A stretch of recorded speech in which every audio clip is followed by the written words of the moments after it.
gente. Y eso es la fe. En medio de un mundo que convulsiona por tantas violencias que se ven, lo único que nos queda es confiar en el Señor, tener fe en su palabra, en sus promesas y esperar de Él que pronto hemos de ver su rostro. Estudiando la Biblia y haciendo un comparativo entre lo que fue el Antiguo Testamento y lo que es el Nuevo Testamento, hay una situación que sobresale bastante y que muchas veces nosotros no la vemos. Y fíjense que en el Antiguo Pacto uno encuentra que el Señor se manifestó mucho a los reyes, a los militares, cosa que hoy en día es a la inversa. Hoy muchos de los reyes, de los presidentes, de las autoridades de los países, nada que ver con Dios. Pero en el Antiguo Pacto sí. Y Dios se manifestaba de una forma extraordinaria aún en reyes paganos, gentiles, en algunos militares de rango, de una forma que no la vemos en el Nuevo Pacto. Hoy vamos a ver el tema de Jesús y la fe de un militar. Algo curioso el título, Jesús y la fe de un militar. Es que los militares también llegan a tener fe. Pareciera que esta clase de personas que son educadas bajo un régimen fuerte, disciplinario, no tuvieran también un acercamiento a Dios, y sí. Y la Biblia nos deja escritos algunos pasajes importantes de cómo un militar de alto rango puede llegar a desarrollar una fe que ni siquiera un líder religioso la llega a tener. Curioso.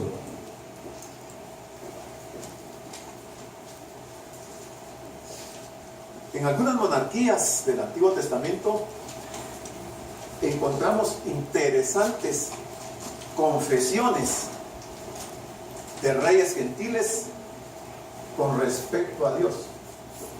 Interesantes confesiones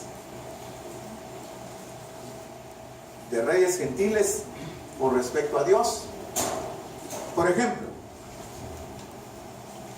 en Daniel 2:47 dice que el rey, hablando de Nabucodonosor, habló a Daniel y dijo: ciertamente el Dios vuestro es Dios de dioses. Interesante la confesión. Viniendo de un rey pagano, a mí me parece muy importante esta confesión que él hace. Dice: ciertamente el Dios vuestro es Dios de dioses y Señor de los reyes, y el que revela los misterios, pues pudiste revelar el misterio. Es una historia de un sueño del rey Nabucodonosor y nadie se lo pudo interpretar, ni siquiera decirle el sueño. Y Daniel, el profeta Daniel, el Señor le revela el sueño y se lo llega a decir al rey y le dan la interpretación. Y ante eso, el rey se impacta. Porque, hermanos, ¿quién puede saber qué ha soñado una persona? Yo no puedo saber qué soñó usted anoche, ni ustedes pueden saber qué soñé yo, y mucho menos tener una interpretación de un sueño. No es algo común. Pero aquí me impresiona que el sueño de este imperio, el Señor se lo da a este rey Nabucodonosor y no se lo dio a alguien más. Y la revelación del sueño sí se la da a Daniel. Pero también encontramos en Daniel 4:37 donde este mismo rey dice: ahora yo, Nabucodonosor, alabo, engrandezco y glorifico al Rey del cielo. Algo que muchas veces a los cristianos nos cuesta hacer y declarar. Este rey no tiene empacho en decir: alabo, engrandezco y glorifico al Rey del cielo. ¿Por qué? Porque todas sus obras son verdaderas y sus caminos justos. Yo no sé qué estaba pensando el rey o cuál era su inquietud en ese momento, que está declarando palabras, conceptos muy importantes, por lo menos para aquel tiempo en que se iba a desarrollar este imperio babilónico. Pero también dice: porque él puede humillar a los soberbios. Él puede humillar a los soberbios. Y vaya si Dios no humilló al rey Nabucodonosor. Tal vez los registros bíblicos que encontramos, no hay un caso que se pueda comparar de humillación que Dios hace a una persona como el de este rey. Prácticamente dice la Biblia que lo transformó como una bestia, como a una bestia. Estuvo 7 años viviendo a la intemperie, comiendo zacate igual que el ganado, y como que hubiera estado loco, tenía un comportamiento anormal. 7 años. No estamos hablando de 7 días. 7 años en una condición como una bestia. Ahora él dice aquí que él puede humillar a los que andan con soberbia. Lo estaba diciendo con plena conciencia, con experiencia personal de lo que Dios puede hacer a una persona. Vamos a llegar a ese tema ahí porque no es el de este día. Pero Daniel 6:26 dice: de parte mía, si hablando Darío, es puesta esta ordenanza, que en todo el dominio de mi reino todos teman y tiemblen ante la presencia del Dios de Daniel.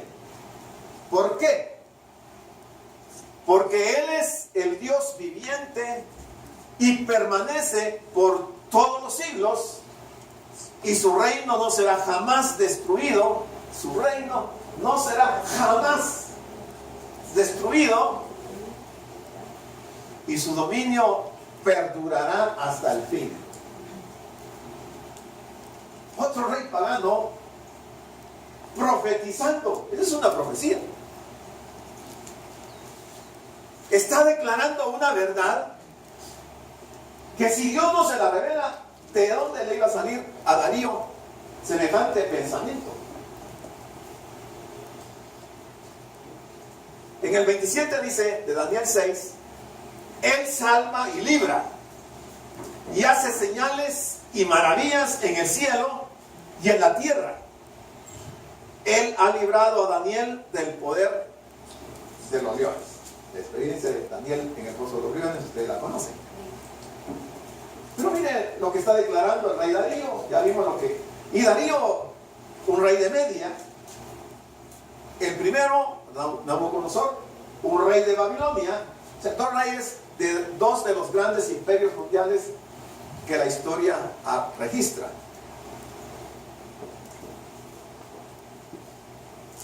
Ahora veamos este otro caso. Segunda de Reyes, capítulo 5, versículo 15.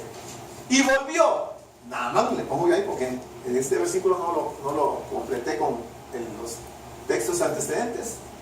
Y volvió Naamán al varón de Dios, él y toda su compañía, y se puso delante de él y dijo: he aquí, ahora conozco que no hay Dios en toda la tierra sino en Israel.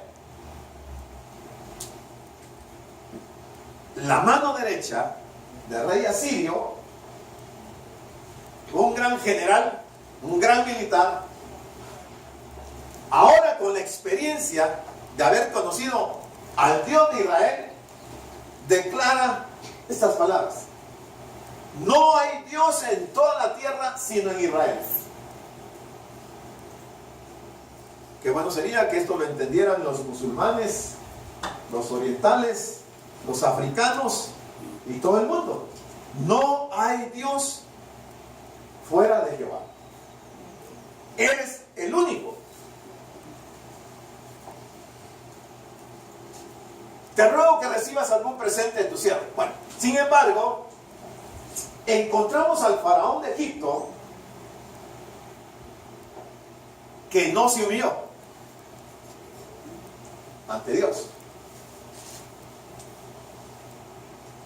Y eso le costó a Faraón no solamente la vida propia, sino la vida de su hijo, su primogénito, la vida de su ejército,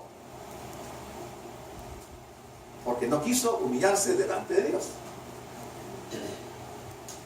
No tenía fe.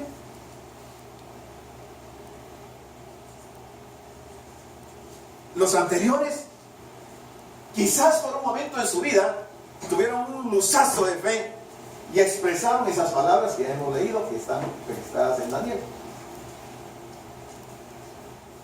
Esto es Antiguo Testamento. Pero si vamos al Nuevo Testamento, veamos el aspecto de la fe dentro del grupo militar. Los centuriones eran generalmente hombres de buena reputación. Los centuriones, hombres de buena reputación. Las escrituras hablan bastante bien de ellos. Por ejemplo, en el monte Calvario, después que Jesús hubo expirado, un centurión exclamó: verdaderamente este era hijo de Dios. Una confesión tremenda. Declarar que Jesús era el Hijo de Dios era de lo más importante que podía sucederle a una persona, al punto que el Señor le pregunta a sus discípulos: ¿qué dice la gente? ¿Quién dice la gente que soy yo? Bueno, uno dice que eres Elías, que el profeta, que esto y que el otro. Y luego les dice a ellos: ¿y ustedes quién dicen que soy yo? Y Pedro le dice: tú eres el Cristo, tú eres el Mesías, el Hijo de Dios. Y le dice: Pedro, esto no te lo ha revelado carne y sangre, sino mi Padre que está en el cielo. Quiere decir que cuando nosotros llegamos a pleno conocimiento y convicción de que Jesús es el Hijo de Dios, eso es porque Dios nos ha revelado que Él es el Mesías, el Cristo.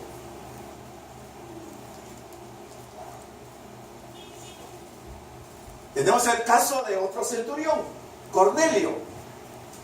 Otro centurión es descrito como piadoso y temeroso de Dios. Un centurión piadoso y temeroso de Dios,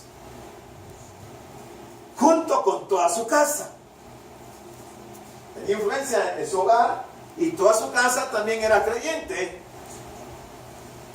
y que tiene buen testimonio. Cornelio tiene buen testimonio en la colonia, en toda la nación. ¿Cómo se sabía de un buen testimonio en toda una nación? ¿Cómo la gente sabía que tenía buen testimonio Cornelio? Por su conducta, por sus actos. por su fe